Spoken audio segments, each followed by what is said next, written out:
women 3 8-ounce glasses of milk a day for a year, and they were still in negative calcium balance because there's so much protein in milk. Don't rely on dairy products for your calcium. Get it out of grains and greens and fruits and vegetables, but most important, hold on to your calcium by getting all that chicken and fish flesh out of your kidneys and out of your body and out of your bones. There's been studies comparing the bone density of vegetarian women versus meat-eating women, and clearly the vegetarian ladies hold on to their calcium better than the meat-eating women because they're not eating all that protein. The third problem with the North American diet, outside of having too much fat and too much protein, is that it has very little fiber in it. Plant fiber are the starches and sugars in plant foods that are not absorbed out of the intestine into the bloodstream. They stay in the intestine. They pass through the intestine. These plant fibers draw water into the intestine. They make for a nice soft fecal material, makes for nice normal bowel function. And very importantly, when meat is eaten and the meat gets down to the colon, the large intestine, the bacteria in the large intestine break down the meat proteins and the bile acids that the liver secretes to digest them, breaks these substances down into cancer-causing substances, into carcinogens called benzopyrene and nitrosamine. And you smear these cancer-causing substances on the inside of your colon for 50 years, 60 years. What do you think is going to set off in there? President Reagan found out the hard way, as 60,000 North Americans do every year. They opened up his colon and found a big fungating cancer of the colon.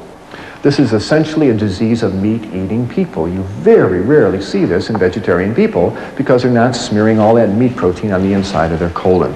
Another good reason to consider eliminating animal products from your diet. You will substantially lower your risk of cancer of the colon. Numerous studies have now shown that. Why does all this happen? Good heavens, what a set of catastrophes to fall on you just because you want a cheeseburger for lunch. That doesn't seem fair, does it? Well, to me it seems pretty logical, because our digestive system simply is not that of a mountain lion. We are not carnivores, no matter how you look at it. In fact, if you compare the digestive system of man to a mountain lion and that of a true herbivore like a horse, you find we are far more like the herbivore than the carnivore. If you look at the mountain lion, you'll see that the jaw joint is an up and down vertical hinge. Jaws of your house cat and mountain lions open up and down like a trapdoor. They cannot chew from side to side if they wanted to because their jaw joint won't permit it.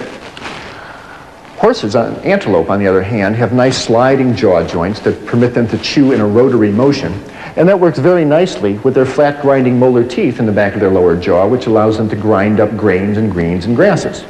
That is exactly the same arrangement that you and I have. We have nice sliding jaw joints and flat grinding molar teeth. The back teeth of your house cat or a mountain lion are overlapping shearing fangs for tearing flesh. We really don't have carnivorous teeth. The stomach acid of a mountain lion is 20 times more concentrated than that of either a horse or a man, because mountain lions are digesting flesh, which is protein that needs a lot of acid. These animals are digesting carbohydrates that require a lot less acid to digest. And finally, the mark of the intestine is a very key differentiating point. Whoever designed the mountain lion seemed to know again that when meat sits in the colon, it breaks down into carcinogens.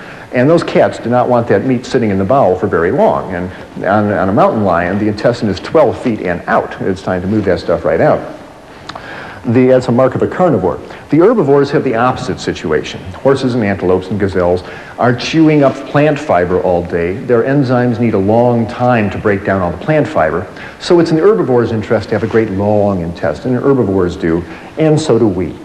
If you were the size of a horse, your intestines would be 1.5 times the length of a horse's intestine. We have great long herbivorous intestines, not very much acid in the stomach, flat grinding molar teeth, and sliding jaw joints. We are way more designed like an herbivore than a carnivore. Now, I'm not saying we are complete herbivores, and we do have the ability to digest small amounts of meat, I believe, as an emergency ration to get us through times of famine. But if you eat a diet of all meat, like a mountain lion, you'll die. If you eat a diet of all vegetable products, you'll thrive, and it's been shown throughout history. Now, when I make these comparisons, inevitably somebody points to their canine teeth in their upper jaw and they say, aha, what about these? Why were we given sharp teeth like this if we weren't supposed to be eating meat? To that, I can only reply that these canine teeth in our upper jaw work very well for biting into apples and bananas and potatoes, but they really aren't carnivorous teeth. If you want to see what a set of real carnivorous teeth look like, here they are. Now, if your teeth look like this, you can walk into McDonald's, order 3 Big Macs, say, don't bother to cook them, I'll take them just like they are. But seriously, if you look at the canine teeth on this big cat, compared to the central incisors, you'll see the canines are much longer than the central incisors. If you look in the mirror at your own teeth, you'll find that your canines are shorter than your central incisors. They just don't work well for biting through flesh. And if you think they do, run this little thought experiment. Imagine running out to the nearest cow you see, jump on its back, open your mouth, and take a big bite out of its backside. Now what are you going to find?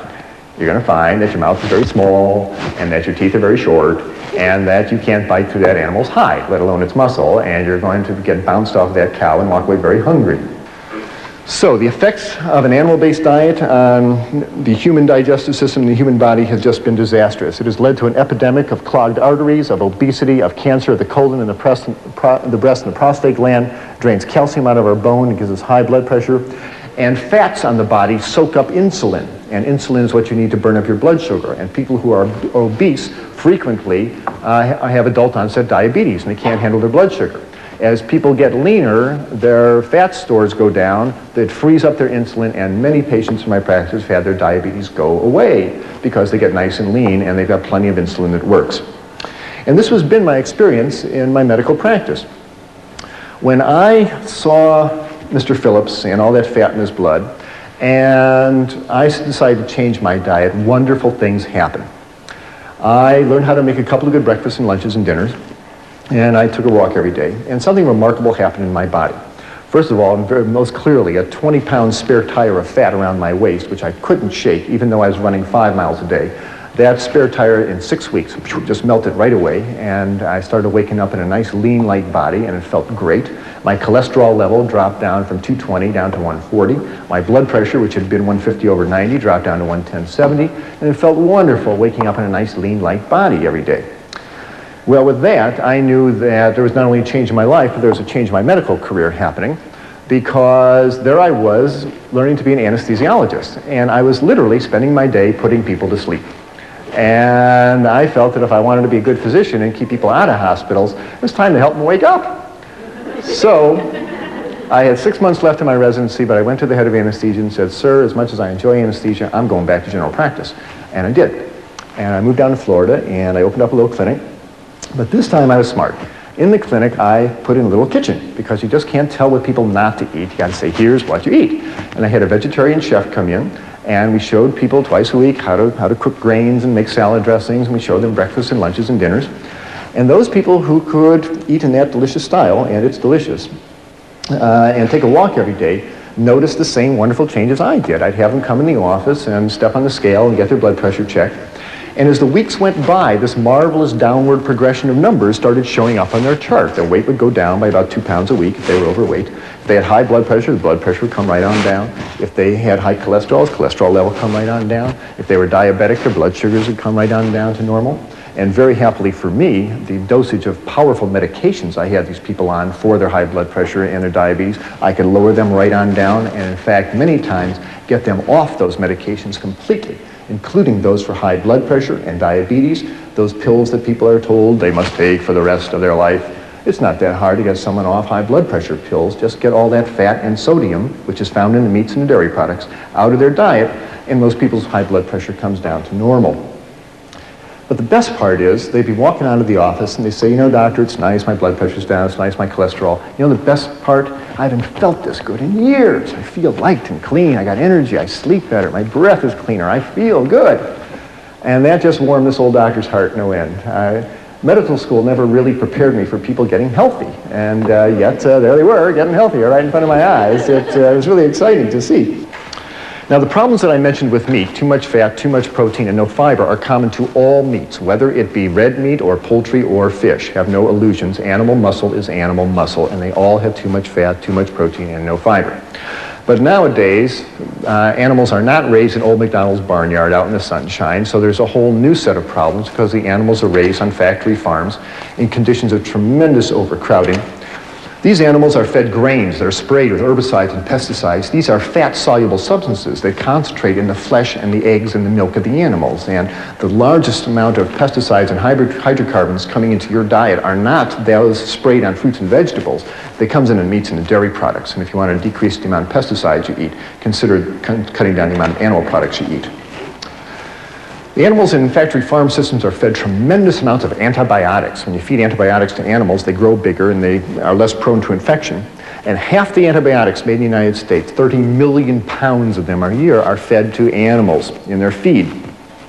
Well, what happens when you feed a potent animal, when you feed an animal a potent antibiotic like lincomycin, tetracycline, sulfonamides, ampicillin? What happens? Well, what you do is you kill off the antibiotic, you kill off the bacteria in that animal's intestines that are susceptible to the antibiotic. What do you leave behind? The roughest, toughest antibiotic-resistant bacteria going, and they have names like Salmonella, Shigella, Clostridia.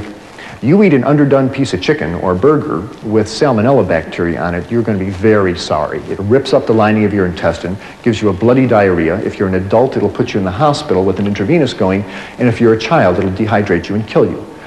On this continent, over 4 million people every year get sick with salmonella food poisoning, largely from eating poultry and meat. The chicken carcasses are brought into the kitchen and slopped around all over the cutting board, and it contaminates the utensils in the kitchen. And it's becoming a worrisome problem of major, major proportions.